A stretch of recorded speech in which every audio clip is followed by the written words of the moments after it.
माध्यमगावमध्ये OBC जनाक्रोश rally झाली। या रॅलीमध्ये हजारो तरुणांनी मोटरसायकलवरती सहभाग घेतला। ज्या तरुणांनी ज्या संयोजकांनी आमची जेसीबी मधून फुलांची गरज करून आमचं स्वागत केलं। तर मला प्रॉब्लेम असा झालाय की एवढी दिग्गज मंडळी इथं समोर बसलेली आणि एवढी दिग्गज मंडळी खाली बसलेली आणि आम्हाला वरती बसवलं। हो, या सगळ्या गोष्टींचं श्रेय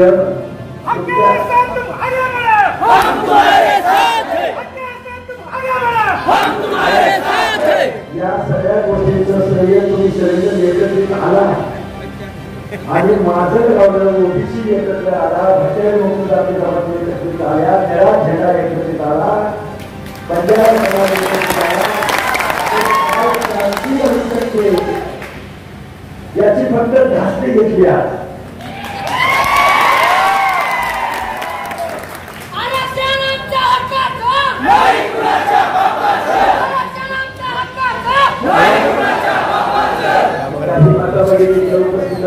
इकडे जाणार भैया भाषण म्हटल्यानंतर सभेच्या संकेताप्रमाणे काही नावं घ्यावी लागतात, पण नावं सुद्धा घेऊ नका म्हणून सांगितलं। ही जी भावना आहे, या ज्या आता मला घोषणा दिल्या गेल्या, या सगळ्यांचे मी आभार व्यक्त करतो। परंतु तुम्हाला आम्हाला फक्त घोषणा देऊन चालणार नाही, फक्त रॅली काढून चालणार नाही, अजिबात चालणार नाही।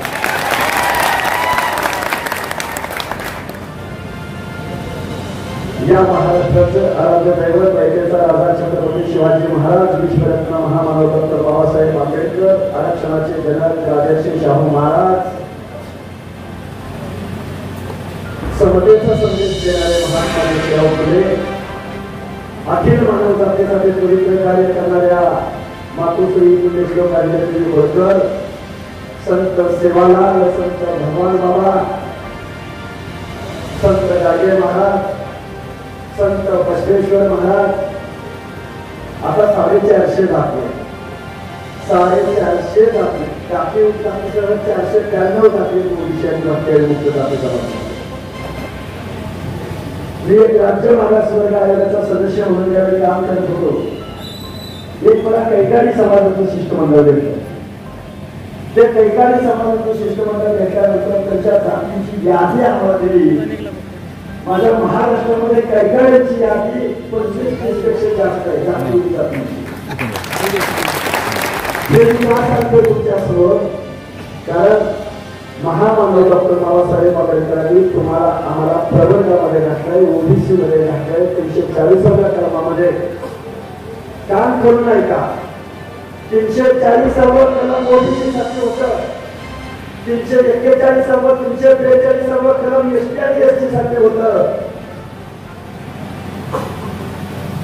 माझ्या आंबेडकरी जनतेला, माझ्या दीनदलिताला आरक्षण देण्याच्या अगोदर 340व्या कलमामध्ये विचार करणारा कोण माणूस होता, तर त्या माणसाचं नाव होतं महामानव डॉक्टर बाबासाहेब आंबेडकर। तुमचं असं झालं काय? ओबीसीच्या आरक्षणाला आताच विरोध होत नाही, ओबीसीच्या आरक्षणाला डॉक्टर बाबासाहेब आंबेडकरांना सुद्धा विरोध करा। राजेंद्र प्रसाद, सरदार वल्लभभाई पटेल ओबीसीत होते। या माणसाने त्याला प्रश्न विचारला, डॉक्टर बाबासाहेब तुम्ही दलितांना आरक्षण दिलं, तुम्ही आदिवासींना आरक्षण दिलं, आम्ही समजू शकतो। ज्यांच्या बाबतीमध्ये स्पृश्यता पाळली गेली त्यांना तुम्ही आरक्षण दिलं, हे आम्ही समजू शकतो। पण गावोगाड्यामधल्या माळी, साडी, कोळी, जेली, हंडर, धंडर, समजर, वजारी, लोणारी, पडी, गुरव, हर्षी, नावी, सुपार, लोहार, कुंभार, बेरार, रामोशी,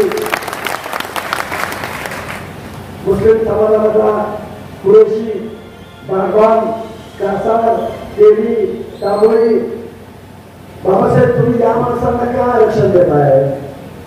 या माणसांच्या बाबतीमध्ये कुठे छुपाछूतपणा पाळला गेला? या माणसांच्या बाबतीमध्ये कुठे अस्पृश्यता पाळली गेली? त्यावेळी महामानव डॉक्टर बाबासाहेब आंबेडकरांनी त्या सगळ्या नेत्यांना उत्तर दिलं, मी माझ्या दीनगरीबांना आदिवासींना आरक्षण दिलंय, बंदीची ही ओबीसीची यादी तुमच्या समोर दिली ना,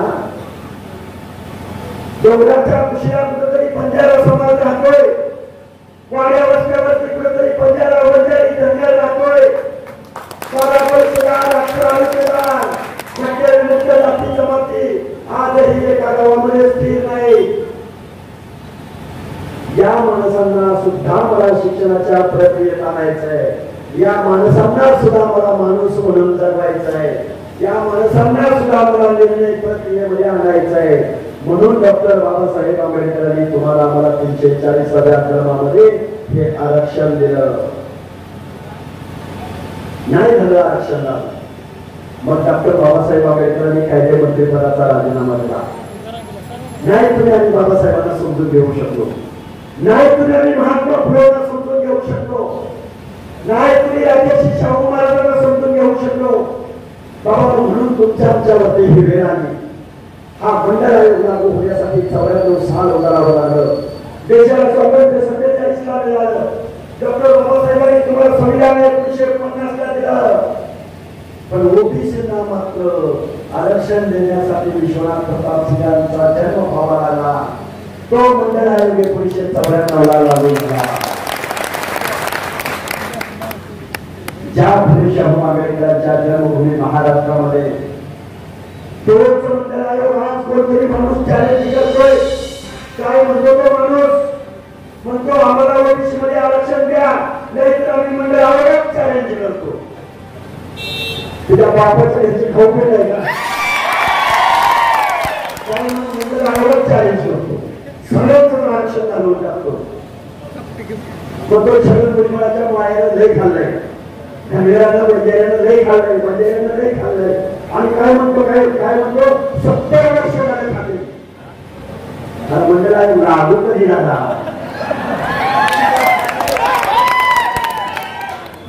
परत काय म्हणला म्हटले तुम्ही आम्ही आणि ओबीसी भाऊ भाऊ आहे. काय म्हणला? आम्ही आणि ओबीसी भाऊ भाऊ. म्हणला धनगराचं आमच्याकडे भांडण नाही, धनगराला आम्ही भाऊ भाऊ आहे म्हणला, आणि धनगराची एसटीची लढाई त्याला आमचा पाठिंबा आहे म्हणला. पण ज्या ओबीसीचं 27% आरक्षण आहे, त्या 27%पैकी 3.5% आरक्षण धनगर घेतात. त्या 27%पैकी 2% आरक्षण बंजारी घेतात.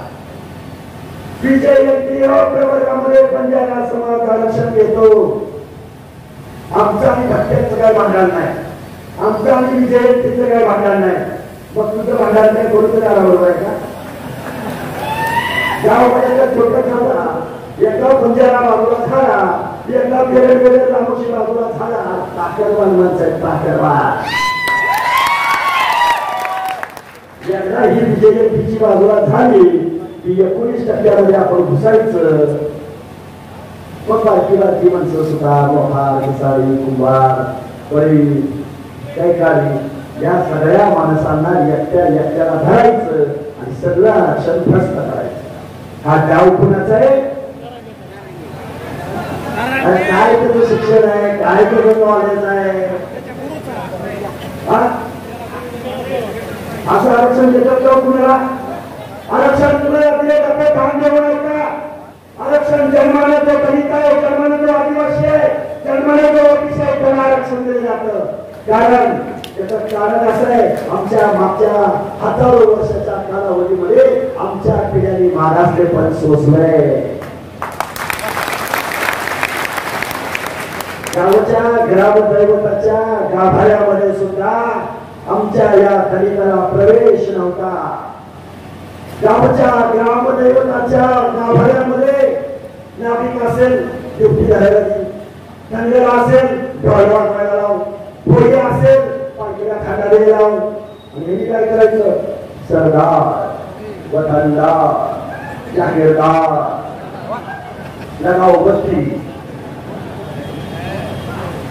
मग बाबासाहेब आंबेडकर म्हणायचे गावागाड्यामध्ये माझ्या दलिताला गोरगरिबाला कष्टकऱ्याला सामाजिकदृष्ट्या मागासवर्गीयाला त्याला माणूस म्हणून नाकारलं, त्याला मानवतेचं जीवन नाकारलं, त्यांच्या लेखीबाळीवरती अन्याय अत्याचार झाले. त्यांना या माझ्या लोकशाहीमध्ये प्रत्येक माणसाच्या मनामध्ये या देशामध्ये आत्मभान आलं पाहिजे, स्वाभिमान आलं पाहिजे आणि या लोकशाहीमध्ये आम्हाला सुद्धा माणूस म्हणून जगण्याचा अधिकार आहे.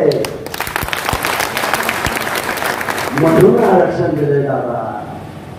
आरक्षण गरिबी हटवण्यासाठी नाही दिलं, आरक्षण बंगला बांधायला नाही दिलं, आरक्षण स्कॉर्पिओ गाडी घ्यायला नाही दिलं, आरक्षण जमीन घ्यायला नाही दिलं. काय म्हणून आमची 20 एकर जमीन होती, आता 2 एकरावर आल्या. काय ध्यान देऊन ऐका. मराठवाड्याच्या या क्रांतिकारी पिढीमध्ये, या पिढीमध्ये मी बोलतो, काय म्हणतो हा माणूस, आमच्या 20 एकरच्या जमिनी आता 2 एकरावर आलो आणि तुमच्या नावावर 7 वारा पण आहे. पण माझ्या नाभिकाच्या, माझ्या सुताराच्या, माझ्या लोहाराच्या, माझ्या कैकाड्याच्या, माझ्या नाथपंथी गौरी गोसाव्याच्या, पाडव्याच्या, कैकाड्याच्या, गुल परी घशाच्या, लोहाराच्या, गाडी लोहाराच्या नावावर 7 वारा सुद्धा. एखाद्या अवकाळी पाऊस आला, तुमच्या 7 वाऱ्याला आमच्या सगळ्यांच्या खिशातले पैसे तुमच्या 7 वाऱ्याला जमा होतात. कोरोनासारख्या कालावधीमध्ये 15 ते 20 माझ्या नाभिक बांधवांनी आत्महत्या केल्या, पण त्यांना मदत करायला या सरकारकडे पैसे नव्हते. जबाबदारी नव्हती. चुकीचं बोलणार नाही, खोटं बोलणार नाही, कारण महामानवांच्या प्रतिमा माझ्या समोर आहे. आम्ही कधी कुठल्या नेत्याला शिवाय दिला नाही, आम्ही कुठल्या कधी समाजाच्या विरोधामध्ये कायदा हातात घेतला नाही, आम्ही आतापर्यंत माणसांनी ती कायदा सुव्यवस्था चॅलेंज केली नाही. आणि बाबासाहेब आंबेडकरांचं संविधान, ते संविधान मानणारी तुम्ही आम्ही सगळी माणसं आहोत. तरी काय म्हणायचं माहिती आहे का, आणि तुझी उंची किती, तू बोलतो किती, काय म्हणतो, आमच्या आरक्षणाला विरोध करणाऱ्यांचा असा पराभव करा, असा पराभव करा, असा पराभव करा की याच्या 5 पिढ्या राजकारणात आल्या नाही पाहिजे. एका बाजूला म्हणतो मी मुसलमान समाजाला आरक्षण मिळवून देणार आहे, एका बाजूला म्हणतो ओबीसी बांधवांनी आम्ही 50 रुपयाचं पेट्रोल आम्ही दोघांना टाकतो आणि 2 जण गाडीवर बसून जातो. अरे पण बाबा म्हणजे त्यांचं घर का उद्ध्वस्त करायला निघालायस तू? याचं उत्तर आमच्या गावगाड्यामध्ये ओबीसींना तरी दिला पाहिजे. एका राज्य मागासवर्ग आयोग, 4 राज्य मागासवर्ग आयोगाने माझ्या या जरांगे साहेबांच्या जातीचं सामाजिक मागासलेपण नाकारलंय. सुप्रीम कोर्टानं 650 पानाचं जजमेंट दिलंय. त्या जजमेंटमध्ये मराठा समाजाचं मागासलेपण नाकारलंय. राष्ट्रीय मागासवर्ग आयोगानं माझ्या मराठा समाजाचं पिछेपण नाकारलंय. तरी सुद्धा आमचे एकनाथ शिंदे म्हणतात ओबीसीच्या आरक्षणाला धक्का न लावता आम्ही आरक्षण देणार. कसं देणार बरं? कुणब्यांच्या नोटीस आपल्याला 1100 काय 100-150 किती वर्षापूर्वीच्या 150-200 वर्षापूर्वीच्या कुणब्यांच्या नोटीस निजामांच्या सापडल्या. आता तुम्ही मराठवाड्यातली माणसं आहात, तुम्ही मला एका प्रश्नाचं उत्तर द्या. निजामांना कशाला गेले होते? कशाला? वतनदार, जागीरदार, सरदार, तुम्ही बरोबर म्हणून घेतला का निजामाला? घेताना बरोबर तुम्ही निजामाला सेवा द्यायला गेला होता का? तुम्ही वतनदारी करायला निजामाकडे गेला होता.